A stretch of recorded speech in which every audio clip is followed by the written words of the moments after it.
आज हम महाभारत पढ़ने जा रहे हैं। उसका ये जो चैप्टर है 4 है अम्बा और भीष्म। आज हम अम्बा और भीष्म के बारे में पढ़ेंगे।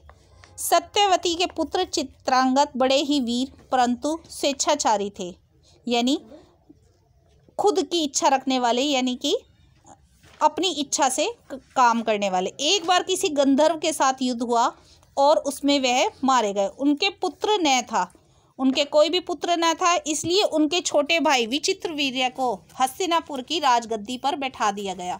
विचित्रवीर्य की आयु उस समय बहुत छोटी थी, इस कारण उनके बालिक होने तक राजकाज भीष्म को ही संभालना पड़ा। ये जब विचित्रवीर्य विवाह के योग्य हुए तो भीष्म को उनके विवाह की चिंता हुई। उन्हें खबर लगी कि काशीराज की कन्याओं का स्वयंवर होने वाला है।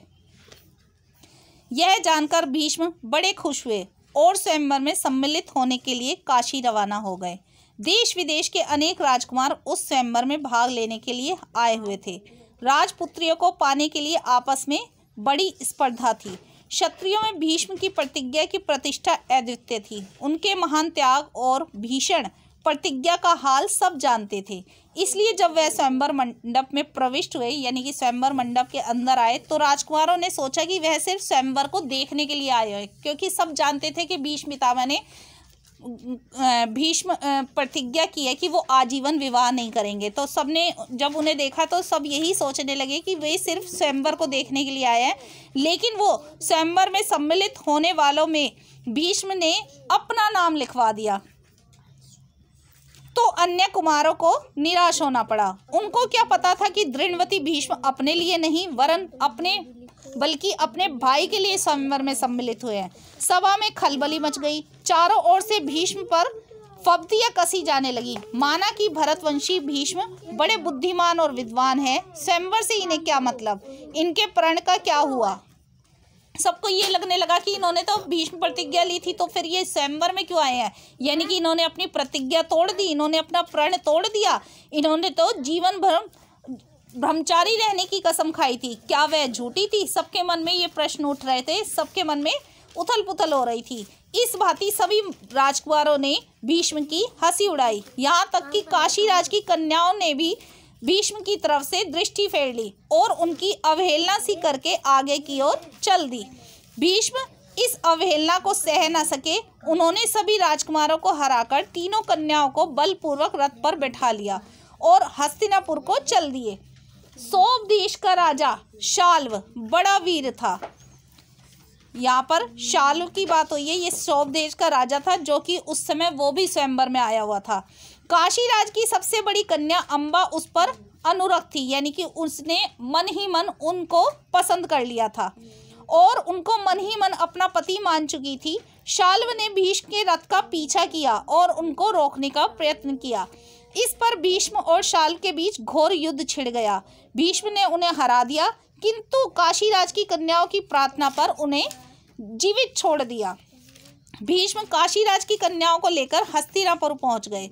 विचित्रवीर्य के विवाह की सारी तैयारी हो जाने के बाद जब कन्याओं को विवाह मंडप में ले जाने का समय आया, तो काशीराज की बड़ी बेटी अम्बा एकांत में भीष्म से बोली, गांगे, मैंने अपने मन में सौंभ देश के राजा शाल्व को अपना पति मान लिया था, इसी बीच आप मुझे बलपूर्वक यहाँ ले आए। मेरे मन की बात जानने के बाद आप मेरे बारे में अब जो उचित समझे वही करें। भीष्म को अम्बा की बात जची। उन्होंने अम्बा को उनकी इच्छा अनुसार उचित प्रबंध के साथ शाल देश भेज दिया और अम्बा की दोनों बहनें अंबिका और अंबालिका का विवाह विचित्रवीर्य के साथ करवा दिया। अम्बा अपने मनोनीत वर सौभराज शाल्व के पास गई और सारी बात उन्हें बता दी। उसने कहा, राजन, मैं आपको ही अपना पति मान चुकी हूँ। मेरे अनुरोध से भीष्म ने मुझे आपके पास भेजा है, आप मुझे अपनी पत्नी स्वीकार कर लीजिए। पर शाल्व नहीं माने। उसने अम्बा से कहा, सारे राजकुमारों के सामने भीष्म ने मुझे बलपूर्वक युद्ध में हरा दिया और बलपूर्वक आपका हरण करके ले गए। इतने अपमान के बाद मैं तुम्हें स्वीकार नहीं कर सकता, अर्थात मैं तुम्हें अपनी पत्नी नहीं बना सकता। तुम्हारे लिए अब उचित यही है कि तुम भीष्म के पास जाओ और उनकी सलाह के मुताबिक ही काम करो। बेचारी अम्बा हस्तिनापुर लौट आई और भीष्म को सारा हाल कह सुनाया।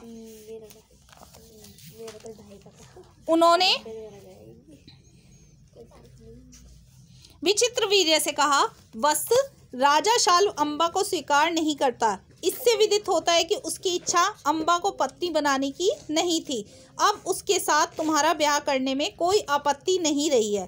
पर विचित्रवीर्य अम्बा के साथ शादी करने को तैयार नहीं हुए। बेचारी अम्बा न अब इधर की रही न उधर की, और कोई रास्ता न देख वह भीष्म से बोली, गांगेय, मैं तो दोनों ओर से ही गई, मेरा कोई भी सहारा नहीं रहा। आप मुझे हर लाए थे तो आपका ये कर्तव्य है कि आप ही मुझसे विवाह करें। भीष्म ने उसकी बात ध्यान से सुनी और अपनी प्रतिज्ञा को याद दिलाकर बोले, अपनी प्रतिज्ञा तो मैं नहीं तोड़ सकता। उन्होंने अम्बा की परिस्थिति समझकर विचित्रवीर्य से दोबारा आग्रह किया, पर वह नहीं माने। भीष्म ने अम्बा को फिर समझाया और कहा कि सोबराज शाल्व के ही पास जाओ और एक बार फिर उनसे प्रार्थना करो। लाचार अम्बा फिर से शाल्व के पास गई और उसकी बहुत मिन्नतें करी, लेकिन दूसरी की जीती हुई कन्या को स्वीकार करना सोबराज को मंजूर नहीं था। अम्बा इस प्रकार 6 साल तक हस्तिनापुर और सौब देश के बीच ठोकरें खाती रही। उसने अपने सारे दुख का कारण भीष्म को ही समझा।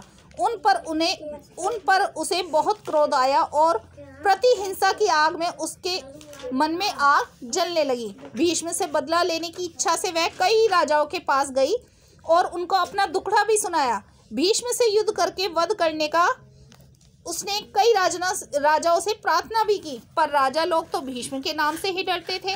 किसी में भी इतना साहस न था कि भीष्म से जाकर युद्ध करे। क्षत्रियों से एकदम निराश होकर अम्बा ने तपस्वी ब्राह्मणों की शरण ली। तपस्वियों ने कहा, बेटी तुम परशुराम के पास जाओ, वो ही तुम्हारी इच्छा पूरी करेंगे। तब ऋषियों की सलाह पर अम्बा परशुराम के पास भी गई। अम्बा की करुण कहानी सुनकर परशुराम का हृदय पिघल गया। उन्होंने दयनीय स्वर में कहा, काशीराज कन्या, तुम मुझसे क्या चाहती हो? अम्बा ने कहा, ब्राह्मण वीर, मेरी प्रार्थना केवल यही है कि आप भीष्म से युद्ध करें। मैं आपसे भीष्म के वध की मांग करती हूँ। परशुराम को अम्बा की प्रार्थना पसंद आई। बड़े उत्साह के साथ वह भीम के पास गए, उन्हें युद्ध के लिए भी ललकारा।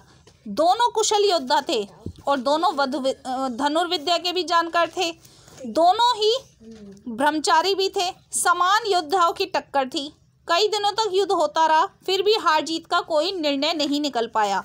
अंत में परशुराम ने हार मान ली और उन्होंने अम्बा से कहा, जो कुछ मेरे वश में था मैं कर चुका, अब तुम्हारे लिए यही उचित है कि तुम ही भीष्म की शरण लो। पर अम्बा ऐसी बातों से कब विचलित होने वाली थी?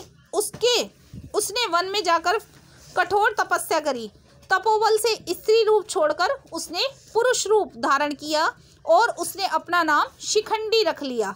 जब कौरवों और पांडवों के बीच कुरुक्षेत्र का युद्ध हुआ तो भीष्म के विरुद्ध लड़ते समय शिखंडी रथ के आगे बैठा था और अर्जुन ठीक उनके पीछे। ज्ञानी भीष्म को यह बात मालूम थी कि अम्बा ही शिखंडी का रूप धारण किए हुए है, इसलिए उन्होंने उस पर बाण चलाना अपनी वीरोचित प्रतिष्ठा के विरुद्ध समझा, यानी कि उस पर बाण चलाना उन्हें उचित नहीं लगा।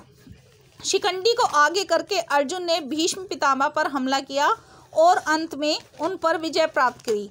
तब भीष्म आहत होकर पृथ्वी पर गिरे, तब जाकर अम्बा का क्रोध शांत हुआ। आज हम महाभारत पढ़ने जा रहे हैं।